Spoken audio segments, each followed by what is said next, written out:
The office of Lady Magazine was located in the very centre of the metropolis.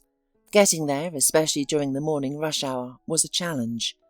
However, Dolores managed it, albeit not without adventures. It all started in the morning, when the hot water was turned off in her house. Dolores had to find a basin and heat water to clean herself up. When Dolores was ready, her father approached her.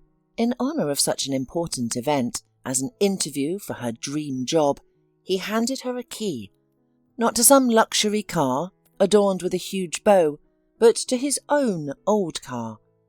Her family were ordinary people with average incomes, so her father simply entrusted his cherished motorcar to his daughter, who had recently obtained her driver's license.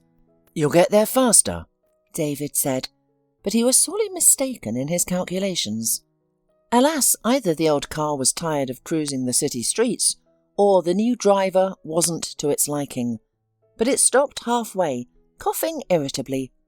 Dolores barely had time to react and turn into a roadside store's parking lot, still earning a couple of unhappy honks from the motorist behind her. "No, no, no," Dolores pleaded, looking with horror at the time slipping away and at the dying car. "Please, not now." But the car was deaf to her pleas. Dolores tapped on the steering wheel in impotent anger, but it did not revive the vehicle.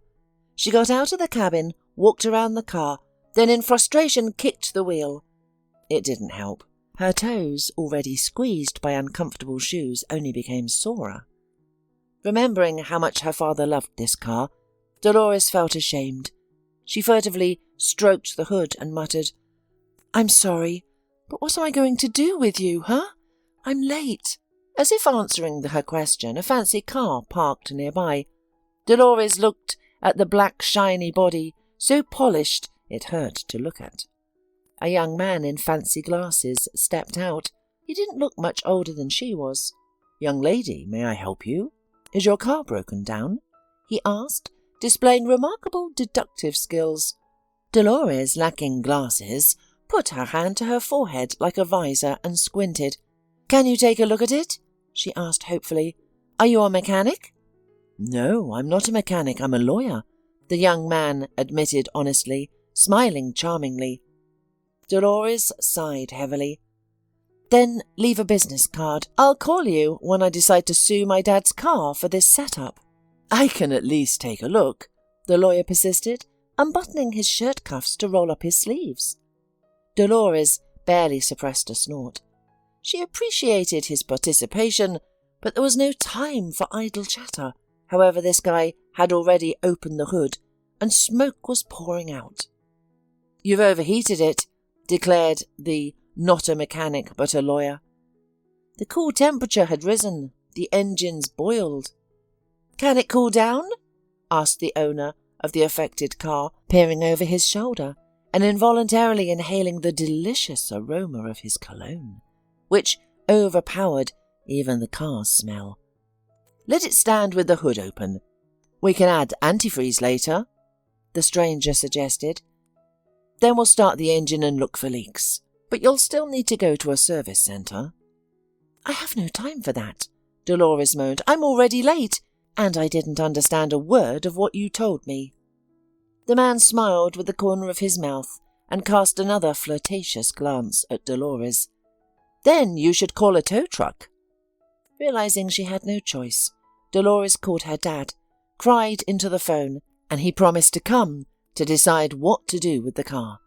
Thankfully, he had spare keys, and Dolores had parked the car so it wouldn't obstruct anyone. All this time, the mysterious stranger stayed with Dolores, intrigued by the unfolding drama. "I can give you a ride," he offered, taking off his glasses to reveal honest, incredibly beautiful sky-blue eyes, framed by black eyelashes. "Where do you want to go?" Dolores almost blurted out her destination, but caught herself in time. She imagined getting into this kind-looking man's car, only to have him press a chloroform-soaked cloth to her face, carefully pack her body in the trunk, and take her to the forest to feed her to wild boars. "Thank you very much, but I'll call a cab," she said, My mother and the crime shows warned me never to get into a car with strangers." The guy couldn't hold back a chuckle. "Let's get acquainted. My name is Mark." "Dolores," the girl smiled, but didn't give in to his charm. "But I'll call a cab anyway." "Are you really saying that I look like a criminal?" Mark quirked his eyebrows. "I'm saying that criminals rarely look like criminals. There are some good-looking ones." "Ah, thank you," Mark said hesitantly, unsure whether he'd been insulted or complimented. Dolores, already dialing a cab number on her phone, shamelessly continued her monologue. "Only you're a bit too friendly. We don't live in a Disney fairy tale, so I won't easily allow the prince in a black Mercedes to whisk me away into the sunset." Dolores grumbled. "Who in our time is so eager to help a stranger? Only a maniac." Dolores was very worried, and when she was worried, she usually said everything that came into her head. "I just saw you kicking the car and then stroking it and whispering something. I couldn't drive by." The man, who was now choking on his laughter, revealed his cards. Dolores blushed, realizing she'd been caught. However, now she wanted to ride with this guy even less. Thankfully, the cab service operator picked up the phone and found a suitable car. Miraculously, the available cab driver was just moving in the stream of cars sliding past Dolores. Mark had a strange feeling, realizing that the girl was about to slip away from him. He didn't want to part, even when he was moving in traffic, frankly bored, and noticed the girl. His heart trembled, not only because she was good-looking. Mark saw beautiful girls often, which could be said without false modesty. On the radio, a song played about seeing the signs of fate, hearing your heart, and the guy listened. The thing is, the blonde seemed familiar to him. Even when he, without delay, twisted the steering wheel and drove to the curb, he was sure that he knew this lady. Only from where? He decided not to voice his thoughts, however. Otherwise, the beauty would brand him not only a criminal, but also a stalker. However, Mark's interest was strong. He liked the girl very much, just like that at first sight. He was a man of determination, so he didn't give up and tried humour. "Well, why don't you leave your phone number? And we'll have coffee tonight, or on the weekend, if you like. You can pick me up yourself," he grinned. "I'm sorry, but I don't need a date right now. I need to work. I can't think of anything else," Dolores said honestly. She glanced at the man, realizing that something had come alive inside her. Maybe it was those butterflies everyone talked about. Dolores had never been in a relationship.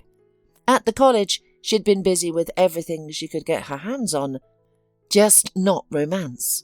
At school, she'd developed many complexes and a sincere belief that no one would ever love her. As time went on, the complexes faded.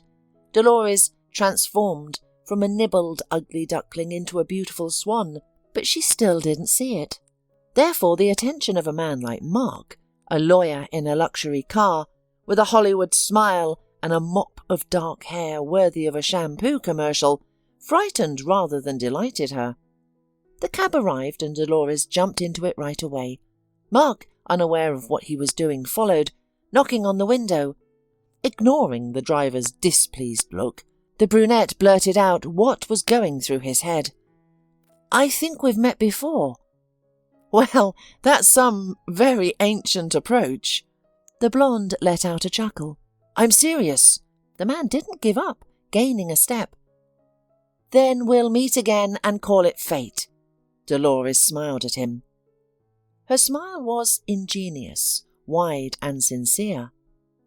When Dolores smiled, her eyes narrowed, thin wrinkles appeared in the corners, but all this made the blonde even more charming.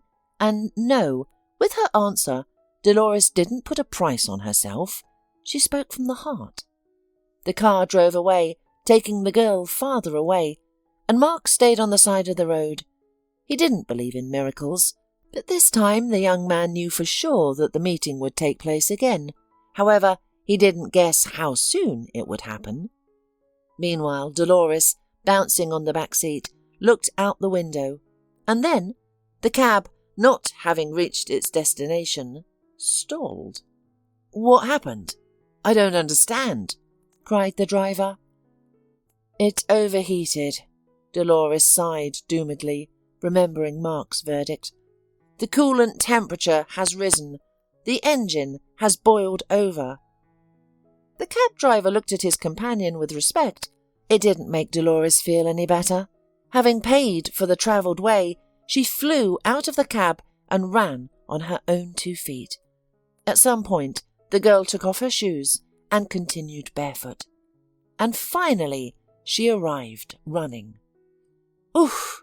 exhaled Dolores, stopping in front of the entrance of an impressive multi-story building.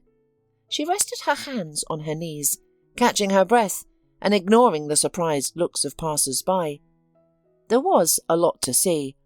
It's not every day you see a pretty blonde in a classic outfit, a blouse and narrow skirt tight around the hips, but barefoot. Dolores had shoes, though. The heels were sticking out of her bag. Such sights weren't uncommon in the metropolis, but typical on Friday nights near karaoke bars and clubs. Those girls were often barefoot, with smeared mascara and lipstick, clutching unfinished bottles of sparkling wine. But this was Monday morning, a time when people rushed to work or ran errands, and Dolores, panting, didn't even have water, which she desperately needed. Sweat rolled down Dolores's back, and her hair, so carefully arranged at 6 a.m, now stuck to her temples. This wasn't just due to the abnormal August heat, melting the asphalt in the urban jungle, but also because of her impromptu jog. Dolores wasn't just running to the office of the fashion magazine, she was chasing her dream. She'd spent 4 years studying journalism, fantasizing about joining this team. It was a French weekly women's magazine covering fashion, beauty, health, and everything of interest to modern women. Printed in many languages across several countries, it was one of the first glosses here. Dolores had visited this office once before, during an open class for students. It was led by the editor-in-chief, Helen Marlin, who still ran the magazine. Since then, a spark had ignited in Dolores's heart. The statuesque, self-confident woman in a business suit had left a lasting impression. Dolores wanted to become just like her. She'd even written her thesis about the magazine, which was well received, and now she was here. Her resume had passed the online selection. She was at the finish line.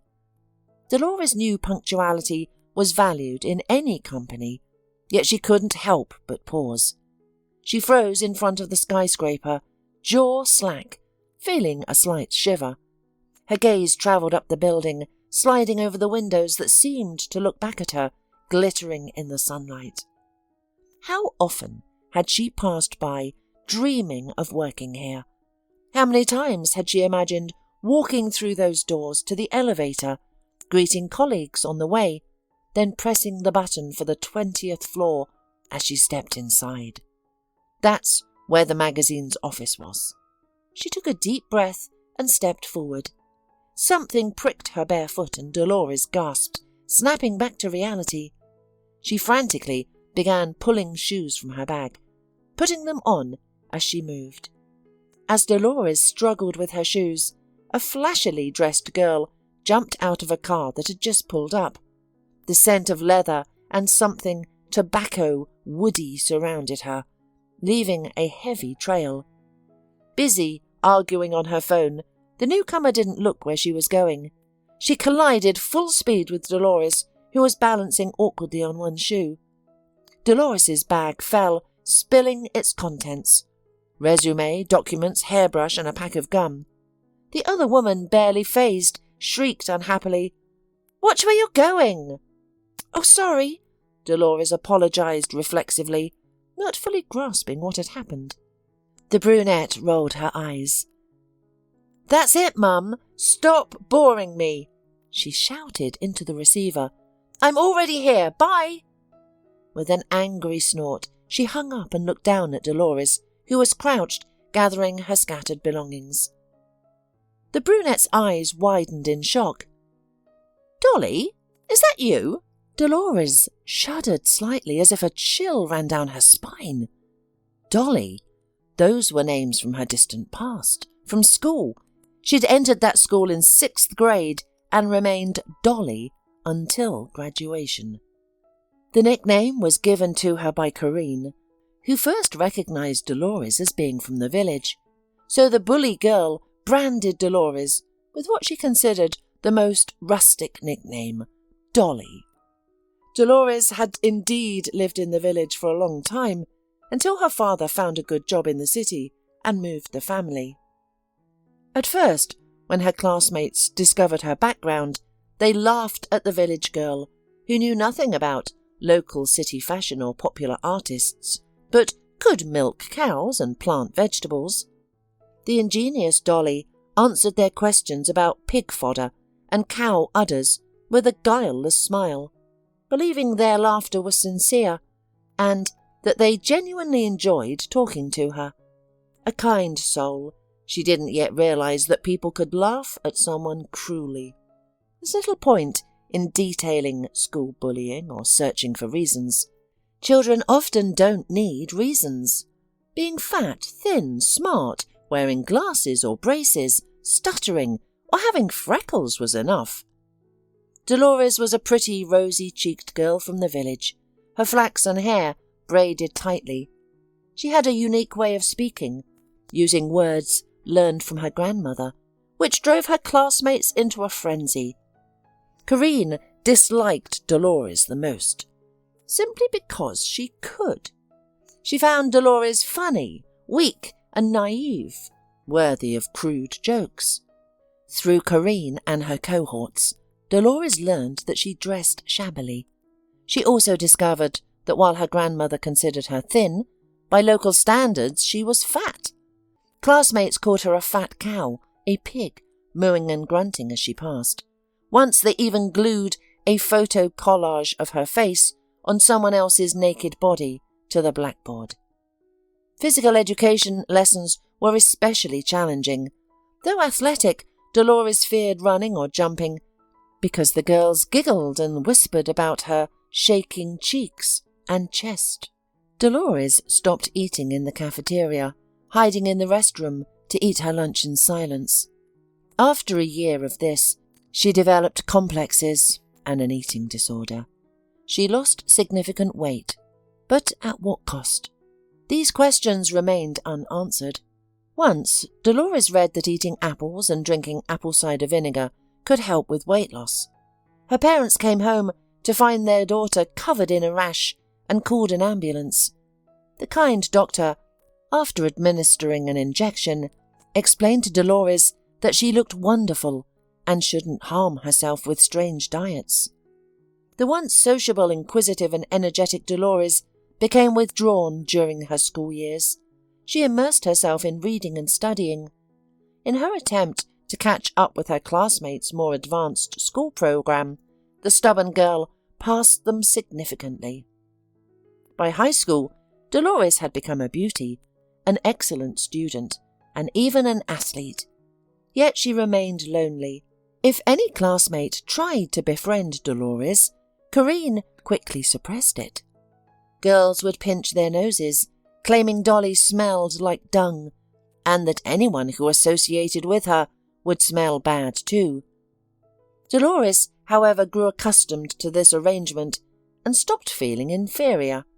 She simply waited for graduation, knowing a new life would begin afterward. In last grade, the bullying ceased. Corinne realized Dolores no longer reacted to barbed comments and lost interest in tormenting her. Still, Dolores never made friends or experienced first love. Boys liked her, but Dolores never believed their confessions, suspecting another trap or form of bullying. And now she encountered Corinne again. The girl was easily recognizable, especially by her haughty look, with brown, almost black eyes. "I can't believe it. It's really you. I thought you'd gone back to the village and the cows after school, she said with a smirk. Dolores clenched her teeth momentarily. Her good mood from the chance encounter evaporated. She hurriedly stuffed her belongings into her tote and stood up. Well, I never thought about your future at all. I decided to forget my school years like a bad dream, Dolores said, meeting her former classmate's eyes. Corinne was momentarily taken aback. She hadn't expected any pushback from the usually quiet Dolores. However, the insolent girl quickly regained her composure. Well, I'd chat, but I'm in a hurry. She brushed her dark, sun-glistening hair off her shoulders. I've got a meeting. Planning to, be part of the magazine. Though you've hardly heard of it. Where are you and where's fashion, right? She gave Dolores a haughty look and started to leave. But Dolores asked involuntarily, Are you having a job interview at that magazine? But how? Did you become a journalist? Dolores was dumbfounded.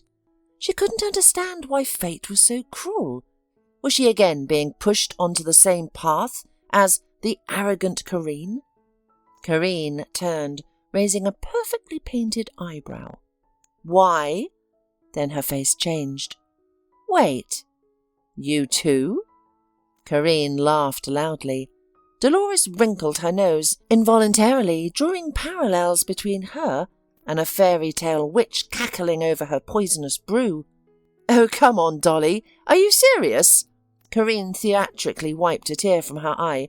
You're hilarious. Dolly, does someone like you stand a chance at a fashion magazine? Dolores gripped the handle of her bag tighter, narrowing her eyes. She was in a combative mood. I think I have a lot more to offer than you. What are you talking about? Corinne wrinkled her nose. As far as I remember, you're lazy and irresponsible, said Dolores in one breath. At school, you loved shifting your responsibilities to others and could easily misappropriate others' work, even framing friends who helped you. I don't think this magazine values that set of competencies. You mean they want you? Corinne snorted. Yes, Dolores raised her chin. Because I studied journalism for a few years. I have a portfolio of recommendations and articles, and I know everything about this magazine, its history and development strategy. I'm brimming with ideas. What can you offer them? A shadow crossed Corinne's face. She pressed her lips together, then stepped closer to her former classmate. With only centimetres between them, she hissed, You never learned anything, Dolly. City life isn't like waking up with roosters and shoveling manure. People like me survive here, those who can snatch happiness from others' grasp. I don't need to study or know the magazine's history to get in. She smiled deceptively and whispered, I'll give you some advice, for old time's sake. Don't embarrass yourself, Dolly. Go back to the village. You don't belong here. Don't worry about me. I've prepared myself. Not by reading Wikipedia, but by sleeping with the editor-in-chief's son. I met him at a nightclub and showed him what I have to offer. The job's already mine. This interview is just a formality. She pulled away from the pale, embarrassed Dolores, who blinked, taken aback. Corinne, satisfied with the effect, grinned and winked. Now you realize you have no chance. She adjusted her blouse, deepening her cleavage. Dolores licked her parched lips and shook her head. All I realize is that you disgust me, even more than before. If you get the job today, it's not such a great place to work. Dolores walked past her former classmate. Corinne, angry that her words weren't getting under Dolores's skin like they used to, caught up and pushed her shoulder before walking briskly into the building's lobby. Both girls, already late, rushed to the elevator. A bucket stood in Corinne's way. A cleaning woman dipped a mop into it, methodically cleaning up spilled coffee. Corinne, wrinkling her nose in disgust, tried to go around, but almost slipped on the wet floor. Flailing, She sharply pushed an elderly man who was walking slowly towards the elevator, leaning on his cane. He lost his balance and fell, hitting the bucket of dirty water. Corinne shrieked and jumped back, but water splashed onto her light-coloured pants. Dolores, a step behind, gasped. Corinne turned back and cursed. "Why is everyone getting in my way today? Look what you've done, old man. You've ruined my pants. How am I supposed to go to a job interview now? This is a nightmare." "You should apologise," Dolores shouted, helping the elderly man up. "Do you realise what you've done? At his age, any fall could lead to a fracture." "You think I care?" Corinne snorted. "People like him belong in a nursing home or in the grave. They shouldn't even leave their house. They just get in people's way." Dolores was so stunned by the cruel words that she couldn't respond. Corinne glanced at her watch, swore under her breath, and ran to the elevator. "Enjoy your stay. I'll be the first to arrive. Take your time. My spot is secure." She waved dismissively at her rival. Dolores felt a pang in her heart, but let it go. She looked at the old man and, smiling, handed him his cane. Then she took out some tissues and helped clean his brown jacket. "Are you hurt? I'm so sorry about her," she murmured, thinking the elderly man seemed familiar. Then again, many grey-haired men looked alike. Those terrible things she said. "I'm sorry you had to hear that." The older man smiled pleasantly, his face crinkling, like more spiderweb-like wrinkles. "It's all right, sweetheart. You don't need to apologise. Were you heading to the elevator? I'll walk with you." Dolores took his arm and they walked leisurely to the elevator. After a moment of thought, he asked, "Dear, what was that girl talking about? Where were you hurrying to?" Dolores, no longer daring to check her watch, sighed. "We came for an interview at a fashion magazine, but I'm desperately late now, it seems." The man nodded, hiding a smile. They reached the elevator.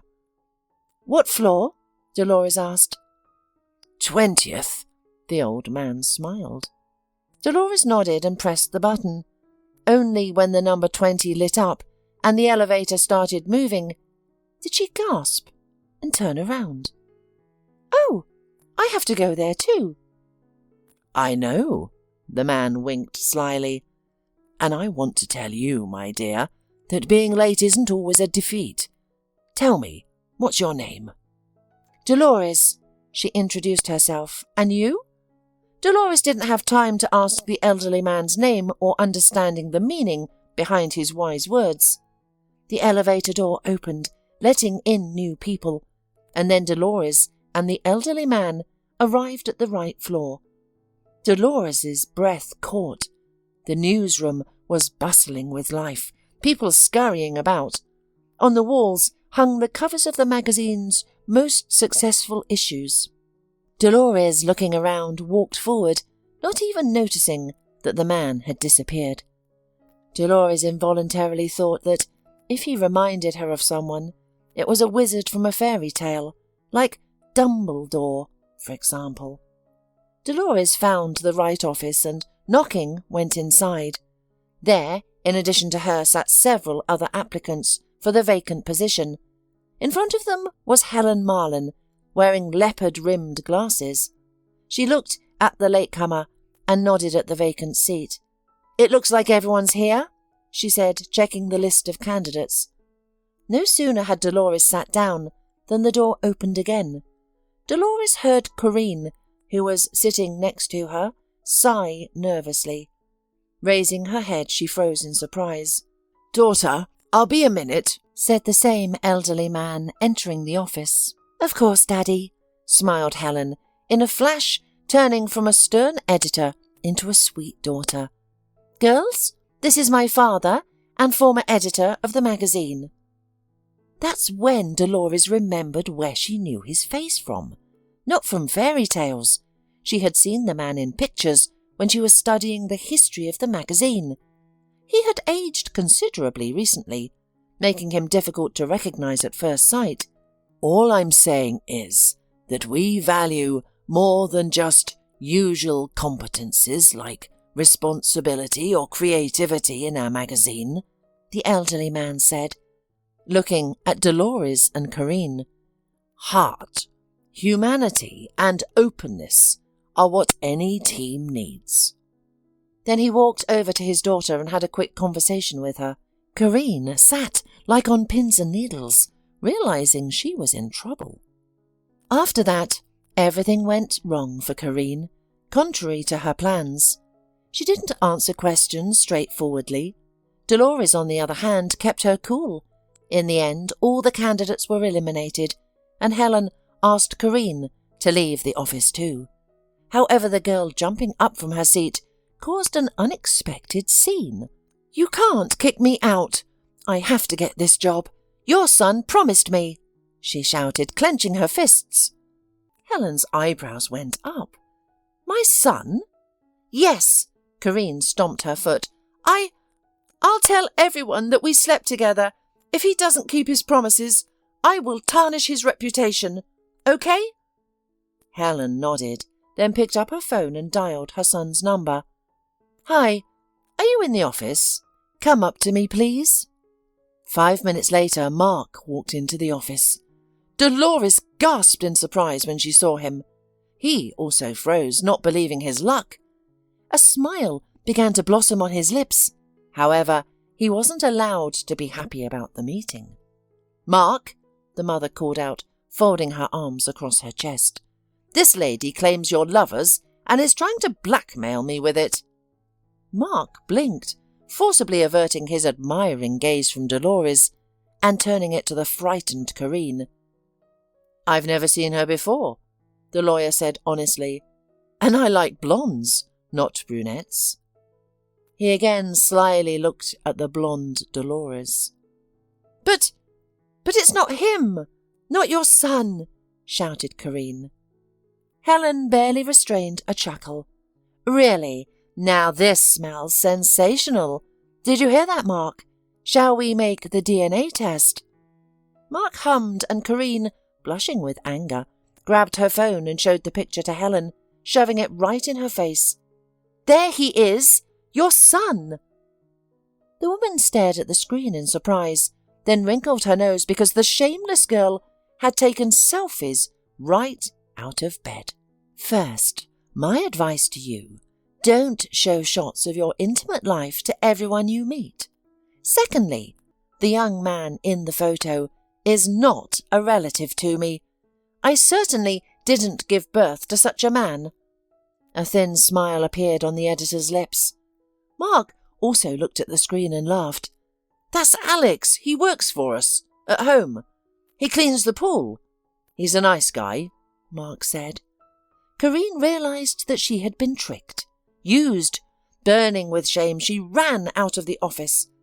Inside remained only Dolores, who was in shock at the situation. Helen approached her and held out her hand.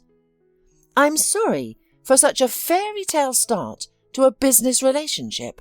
However, I would be happy to invite you to our team. You made a good impression on my father and me as well. You'll have a trial period at first, but something tells me we'll get along." Dolores shook her hand, her cheeks flushed with joy and admiration. "I'll be very happy," she nodded. Having settled some things, Helen went out, telling Mark to see the new employee off. The guy walked beside her and, unable to resist, remarked, "Third meeting." "How third?" She was surprised. "You don't remember, but I do. Seeing you in my mother's office, I remembered. You had already come here with other students. Mother was giving you a lecture and I was watching you. You were the only one who wrote down her every word. So funny. I didn't approach you then, but I regretted it later. You ran away quickly." Dolores was amazed that Mark remembered her. The guy smiled slyly, just like a boy. "It turns out, fate?" Dolores smiled the same wide smile. "It turns out that fate." "And you already have a job. Can we have coffee now?" Mark smiled. Dolores nodded. "And why not? After all, If one of her dreams had come true, maybe everything else was real.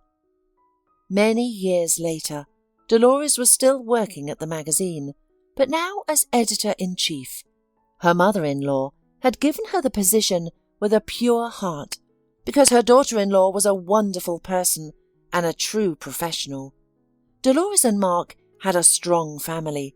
They raised a daughter and a son, honest and good people. As it turns out, sometimes you have to be late somewhere to make it. And if the car breaks down on the way to your dream, maybe it's not a failure, but one more step to happiness. The important thing is not to give up.